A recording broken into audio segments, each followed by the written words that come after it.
और हमसे सुनिए कि साहब बीमारी कैसे दूर भागेगी। बीमारी दूर वहां भागेगी जहां हर वक्त अल्लाह का जिक्र होता रहता है, और जहां दुनिया के डॉक्टर की बात नहीं, जहां मुस्तफा की बात मानी जाती है वहां बीमारी भागती रहती है।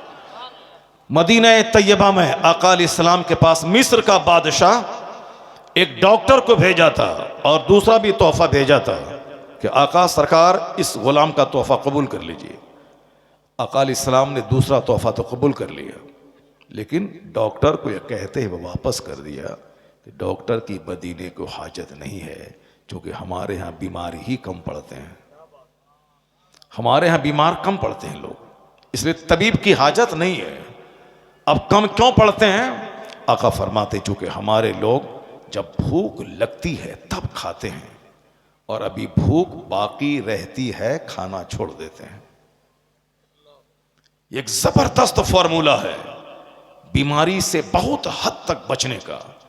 जब भूख लगे तब खाएं। यहां लोग सोचते हैं कि नाश्ते में भी 4 रोटी खा लूं, 11 बजे भी बिस्किट और चाय पी लूं, फिर जोहर के बाद 2 बजे भी बिल्कुल गर्दन तक चावल दाल और पापड़ सलाद सब खा लूं, फिर 4 बजे एक बिस्किट और चाय पी समोसा खा लूं, फिर मगरिब के बाद एक चाय पी लूं, फिर रात में इशा की नमाज के बाद बिल्कुल दबा करके गले तक मैं खाना खा लूं। और जब रात में भूख नहीं लगती है तो डॉक्टर के पास चला गया, हुजूर सर भूख नहीं लगी। बताइए, इन नाश्ता में 4 रोटी खाया है, दोपहर में दबा के खाया है, अब ये चाहता है कि रात में भी उसी तरह खाऊं। और ये काम कौन करता है? ये काम 50 प्लस 60 प्लस लोग जो 60 साल से ऊपर चले गए, उनको भूख नहीं लग रही है। अब वो कहता है कि डॉक्टर बाबू मुझको भूख नहीं लग रही है। डॉक्टर साहब कहते हैं कि ये टिकिया ले लो, ये दवाई ले लो, ये एसिलॉक ले लो, या डाइजिन ले लो, ये ले लो, ये खाओ, उसके बाद भी भूख नहीं लगती है। डॉक्टर साहब हार्ड दवाई दिया, बस 2-4 दिन भूख लगी, फिर गैस बनी, फिर भूख खत्म। मैंने अभी परसों एक उस बूढ़े को मैंने कहा, डॉक्टर के सामने कहा, ये दवाई की जो पोटली लेके जा रहे हैं कि भूख लगे खाना खाया नहीं जाता है।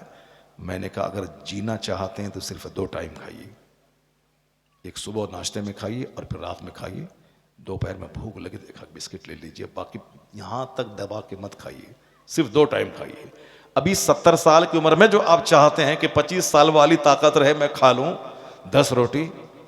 25 साल की उम्र में आपकी दाढ़ी के बाल, सर के बाल काले थे, और अभी देखिए 25 साल में आप बिल्कुल यंग जवान थे, अभी अपनी हड्डी और अपने चमड़े को देखिए आप। तो क्या चाहते हैं कि जो खाना 25 साल में खाते थे वही खाना 80 साल में भी खाएं? नहीं होगा।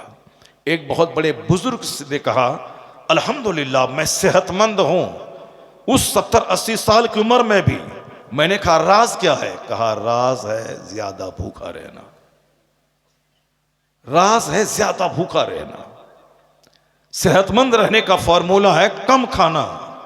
और आज बीमारियां बढ़ गई, चूंकि 99% लोग गले तक दबा के खाना शुरू किया। पहले लोग दाने को तरसते थे, फिर भी सेहतमंद रहते थे, लेकिन अभी खा खा के लोग मौत की आगोश में जा रहे हैं।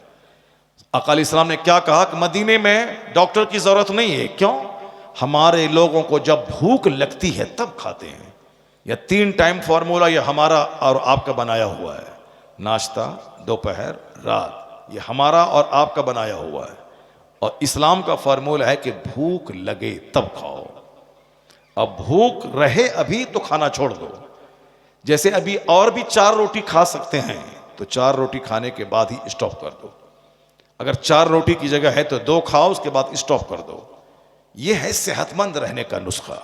अब कोई दबाने के बाद बोले सेहतमंद रहूंगा। अभी लीवर ट्रांसप्लांट का मसला बहुत चल रहा है, लीवर डैमेज हो रहा है। बंबई का अरबपति मड़वा की रोटी खाता है। वो मड़वा समझते हैं, हमारे इलाके मड़वा बोलता है उसको। वो काला काला दाना जो होता है, जो गरीबों का खाना पहले होता था, वो हम लोग मड़वा रोटी खाते हैं अरबपति के लोग। और क्या बोलता है? मलाई, कलाई। कलाई अलग चीज है, कलाई। अरे वो मड़वा पहले होता था, कौनी सरसों जैसा दाना, छोटा छोटा दाना होता था, गरीब लोग खाते थे। और अभी बंबई के अरबपति लोग खाते हैं, क्योंकि डॉक्टर बोलता है कि गेहूं की रोटी खाओगे तो मर जाओगे, अब वही खाते हैं। जो पहले गरीबों की ग़िज़ा थी अब अरबपति खा रहे हैं। क्यों? ताकि जान लो कि दुनिया की सारी चीज़ें अहम हैं।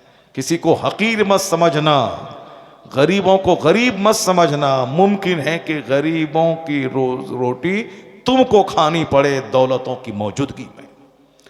गरीबों के पास पेट है मगर रोटी नहीं है। अरबपति के पास दौलत है बेतहाशा मगर पेट ही नहीं है उसके पास। गेहूं की रोटी खाया तो मर जाएगा वो। बहुत सारे लोग खाते। शुगर वाले को डॉक्टर कहते हैं कि गेहूं की रोटी में शुगर है, चावल में शुगर है, अब कैसे क्या खाऊं? तो डॉक्टर कहते हैं कि मकई, चना और साहब गेहूं, बाजरा, जौ, ये सब मिक्स करके आटा तैयार करो और खाओ।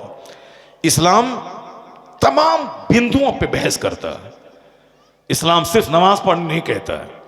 From the cradle to the grave, माँ की गोद से लेके कब्र की गोद तक तमाम मौज़ूआत का अहाता इस्लाम करता है। हर टॉपिक पे बहस इस्लाम करता है।